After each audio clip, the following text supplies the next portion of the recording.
को, लेकिन हमारी शर्त एक है कि बारात तो आएगी लेकिन बारात में कोई बुढ़ा नहीं आएगा। अब बड़ी अजीब गई लड़के के पिता ने कहा भाई ये बात तेरी यार ठीक नहीं लगी हमको, मतलब हम भी बुढ़े हो गए, बेटे की शादी में बाप भी नहीं जाए। बोले बिल्कुल नहीं जाएगा पिताजी, बहू लानी है तो नहीं जाएगा। रुक जा यहाँ से मत, अब ये भी बुढ़ा है। देख बड़ी ध्यान देने की बात है ये।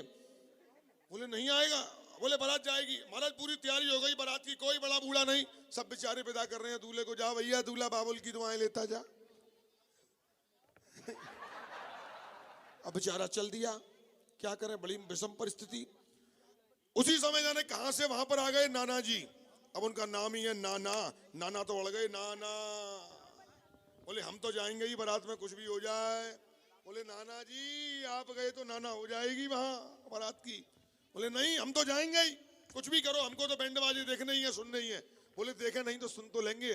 बोले काम किया जाए, नाना जी नहीं मानने वाले। नाना जी को एक बोरे में पैक किया जाए।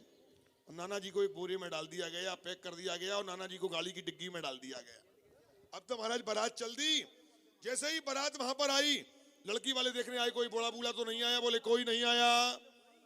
बोले बिल्कुल ठीक, बड़े बूढ़े कोई नहीं लाए। एक शर्त इन्होंने मानी। बोले दूल्हे सरकार अब एक शर्त और है हमारी। बोले कौन सी? बोले एक काम करो, हमारे गांव में एक नदी बहती है, उस नदी में आप पानी की जगह दूध बहा दो। पानी की जगह दूध बहने लगे, ऐसा काम कर दो, तभी हम अपनी लड़की को आपको विवाहेंगे। अब तो महाराज यहाँ सब सोच में पड़ गए। पानी, भाई ये तो बुढ़े को नहलाना ये तो कोई बात नहीं थी, लेकिन पानी की जगह नदी में दूध कैसे बह जाएगा? इतना दूध कहां से आएगा? कुंटलों के अरबों कुंटल दूध चाहिए नदी की जगह। अब दूल्हे ने भी हार मान ली, सब बारातियों ने हार मान ली, सब युवाओं ने हार मान ली। भाई चलो अब कुछ नहीं, अब तो बारात लौटानी पड़ेगी, ये शर्त तो हम पूरी नहीं कर पाएंगे।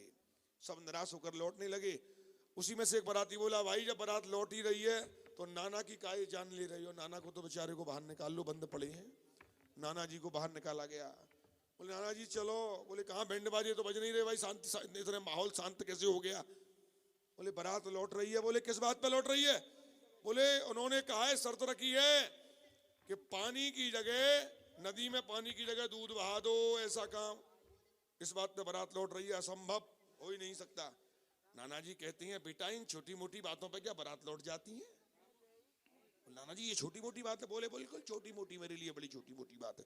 बोले लेके आओ, वो दूल्हे के बाप को लेकर आओ। पहले उस दूल्हे के बाप से जाकर ये कह देना, ठीक है, जाकर कह देना दूल्हे के बाप से, वो दुल्हन के बाप से, हम भी बहा देंगे, हम नदी में पानी की जगह दूध बहा देंगे, इतना दूध मेरे पास में है। बोले नाना जी है आपके पास में? बोले है, बिल्कुल जाकर कह दो। लेकिन उस दूल्हे के दुल्हन के बाप से ये और कह देना साथ में, भाई एक काम कर, नदी में पानी की जगह दूध तो हम बहा देंगे, लेकिन नदी के पानी को खाली पहले तू कर दे, दूध हम बहा देंगे। बिल्कुल बुद्धवानी की बात जैसे ही जाकर बाराती ने कही, तभी वो समझ गया कोई ना कोई बड़ा बूढ़ा जरूर आया हुआ है। ये जवानों में इतनी बुद्धि नहीं है, ये तो जोश में काम लेते हैं। इसीलिए कहा गया है हर परिवार में, हर घर में जिस जगह बुजुर्गों का आदर होगा ना, वो घर कभी भी अधर्म पर नहीं जा सकता। और जिस घर में बड़े बूढ़ों का सम्मान नहीं होगा, वो घर में, ध्यान रखना, बुद्धि तो बहुत आ जाएगी आप में, लेकिन समय पर आपको मार्गदर्शन कराने वाला कोई नहीं होगा। इसलिए बड़ा बूढ़ों का सदैव सम्मान करें, सदैव आप लोग स्वागत करें।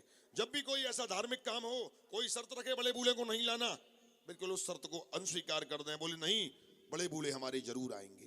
बड़ों का सम्मान करें, बड़ों का आदर करें, यही हमारा